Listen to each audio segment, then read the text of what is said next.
Okay. And when you moved here, what were your first thoughts? Well, even to go back, so economic development is a field that many people, especially African Americans, that they're not really privy or don't know a lot of information in this field. So even a backstory, even in getting that job, I had graduated with a master's degree in business administration. So went back and continued to improve on the education piece of it, and seen this job on Monster.com and applied for it. So even then, after even having some additional credentials, that still did not open up the door for me.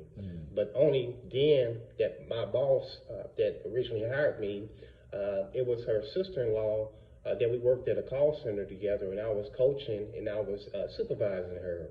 So just by chance, she asked her, J.C. Mathews.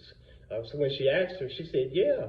She put in a good word, just talked about some of the work that I had been helping her do, of improving her skills, improving just some, of course, and when you're in the call center world, then it's all about metrics, and hitting the mark, and if you're not, then you can get labeled, you need some additional help. So I was the guy that was giving them that additional help. So just off that word, and off that relationship, the door was able to be open for me for an interview. And when I went for that interview, they said, you're the only one that ever came dressed apart. You came like you wanted the job. Do you want the job? And I did accept it. And even at that time, it felt like it was a once in a million type life opportunity. I felt it then, and thus far it has been just that. That's a motivational story, really. Like, it's, it's like taking advantage of your skill set, and then when you see an opportunity, you just go for it, and it all came back full circle to create those relationships. It is. So even if you talk about the journey to Birmingham, a lot of people don't know. So a headhunter came and asked me, had I heard anything about Birmingham before? Had not, had read some things, over time about Birmingham, especially during the civil rights time period that was here in the community. So that was just my only knowledge base that I had. But said, no, I don't know, but I'm willing to come out and see. And that's the biggest piece. You can hear so many things through the media, but only until you come to a place and really get the feeling, the energy there, and see what's going on, could you then begin to say, hey, I can envision myself being there. And thus far, when I did come to the community, I was like, wow, this is Birmingham? I had no idea. I just felt like it was something to say, hey, man, I need to be there. I need to be in the mix.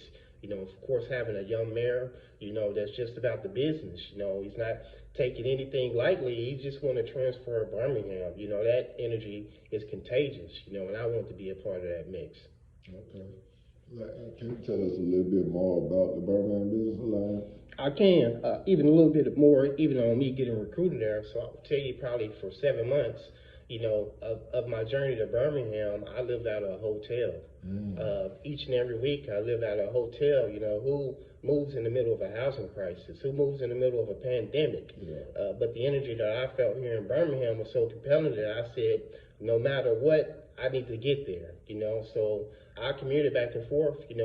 I would stay in a hotel Monday through Friday, and then on the weekend, I would go back home to my family. Still had a house there, have 4 kids, had a wife, still at home, but I feel like my calling here in Birmingham was greater. Even then, even though I prioritize family, I just feel like it was something more. It was something that I can give, something that I can provide. So I need to get to Birmingham. So it was trying, especially think at some point, especially living at a hotel for 7 months, you're like, God, did you tell me to come to Birmingham? So you even begin to even question your own self, because it can get real tiresome on that road. It's been some late nights and early mornings, but it's just only by his hand that I was even able to make it. So I'm always kind of, giving big ups to God, because I know it's not me, it's just only him, that I have the ability to do the things that I'm doing. Oh, you're like the perfect person for the position, because it's like you came to the city, and this is what I want a lot of entrepreneurs and professionals to really pay attention to. The way you came to the city, you initially got out and started building business relationships. So what would be your advice to somebody going to a new city going through the journey you're going through, but still being able to focus on, I have to build these business relationships and build these certain networking business. Yeah, just naturally, I know that relationships are the key to even really reaching some success if you have a vision for yourself. So I can never come into a community and talk about the community that I don't even understand. So the best way for me to do that is to get in the trenches. You know, where are the people at? Where are the businesses at that I can support? And sometimes you just got to show up. So it's that consistency.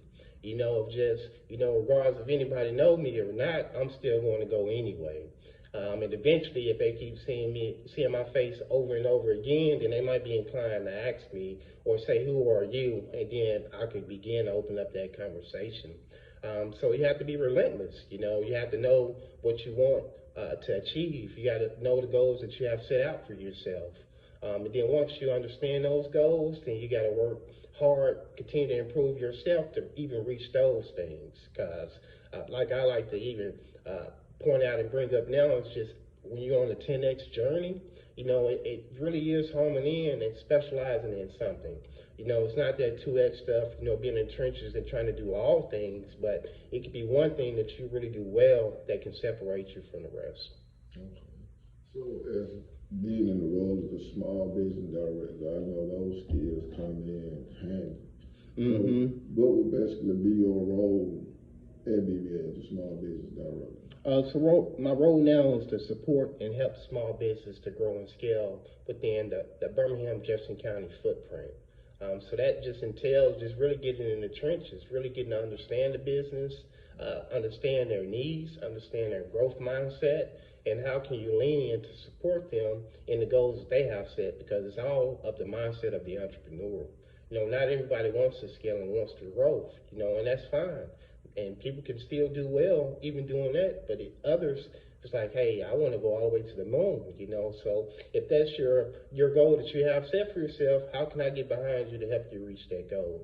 I'm not the one to say, oh, I can't dog you out on that goal that you set. I just like your mindset. So if we shoot for the moon, we can get in the clouds. We can get somewhere close to it. So it's not always about hitting the mark, but if we can get close to it, then that could be good enough.